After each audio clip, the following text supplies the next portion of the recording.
They were only a few hours from the summit when the wind began to scream like something alive. The sky turned white.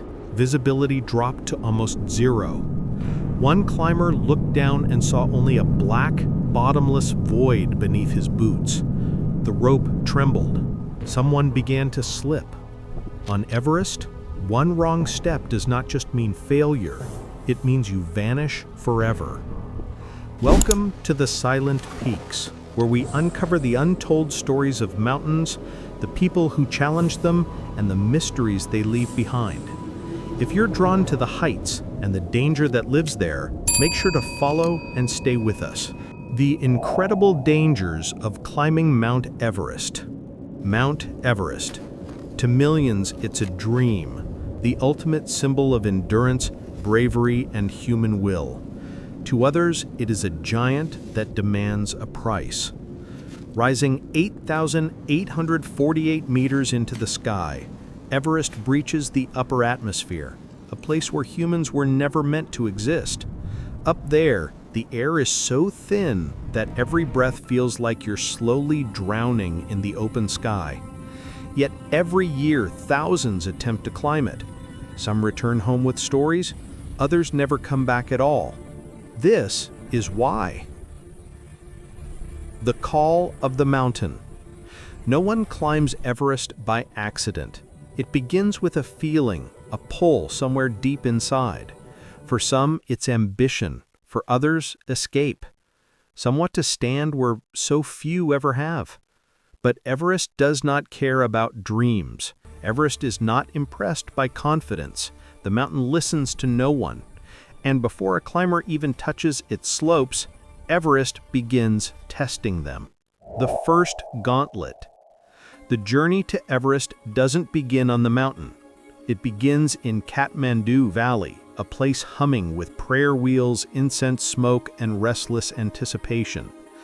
Climbers gather here, strangers at first, soon to become rope partners tied to each other's lives. They fly to Lukla, known as the world's most dangerous airport, a short strip of concrete carved into the side of a mountain. No second attempts, no room for error. If the plane misses its landing, there are only cliffs below. And yet, this is only the beginning. From Lukla, climbers trek for days through Sherpa villages and frozen valleys. Each step takes them deeper into thinner air. Their muscles tighten, their breathing slows, their bodies resist. The mountain is watching. And finally, after days of struggle, they reach base camp, a city of tents and prayer flags beneath an impossible wall of ice. Here, the wind never truly sleeps. The glacier that never sleeps. Khumbu Icefall. Beautiful, spectacular, deadly. This is the first true test. The glacier is alive. It groans. It shifts. It cracks while you are on it. Massive towers of ice, taller than buildings, stand balanced like dominoes. They move without warning. They fall without mercy. There are climbers whose last sound on Earth was the thunder of collapsing ice. Sherpa guides call this place the Mother of the Mountain. They respect her. They fear her, because they have seen her take lives. Most climbers cross it in the darkness around 3 a.m. when the ice is frozen, still, and less likely to move. You climb quickly. You do not stop. You do not speak. You do not look back, because the glacier does not wait for anyone. The ladders of the void. In the icefall, climbers cross deep crevices on ladders tied together with rope. Below them, darkness that seems to swallow light. The ladder wobbles with every breath. Your crampons scrape metal. Your hands shake even inside your gloves. Some climbers freeze mid-step, unable to move. Others try to go too fast and slip. If you fall here, no one can save you. The crevice is deep enough to disappear you forever. The high camps, where the air hides. Beyond the icefall, the route climbs into a world where the air has thinned to almost nothing. Camp 2, a silent place where the wind carries distant echoes. You can hear your own heartbeat inside your skull. Camp 3, carved into the side of a sheer ice wall. Tent platforms chipped out in hand. If you roll over in your sleep, you roll into the abyss. Here, headaches begin. Lungs burn. Some climbers vomit uncontrollably. Others collapse without warning, victims of high-altitude pulmonary edema or cerebral edema.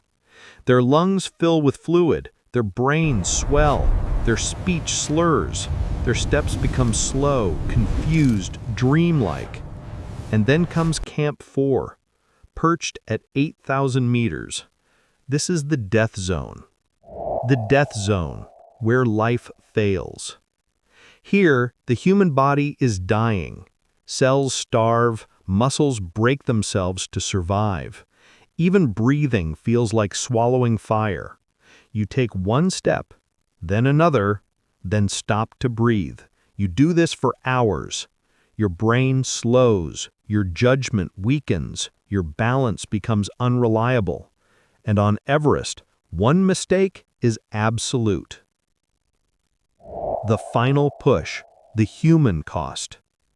Summit night begins in darkness. Climbers move by headlamp, silent except for labored breathing. But the mountain has one last cruelty. Most deaths happen on the way down, because by the time you reach the top, you are exhausted, frozen, dehydrated, out of oxygen. The descent becomes a battle to stay conscious. And then the path narrows to the Hillary Step, a near-vertical rock face above a 3,000-meter drop. Traffic jams form here, climbers waiting in line in the death zone, waiting in a place where your body is failing with every breath. Some stand too long, their oxygen runs out, they freeze where they stand, and there is no strength left in anyone to carry them back. Everest does not give back the dead. It is too dangerous to bring them down, and it is too cold for their bodies to decay.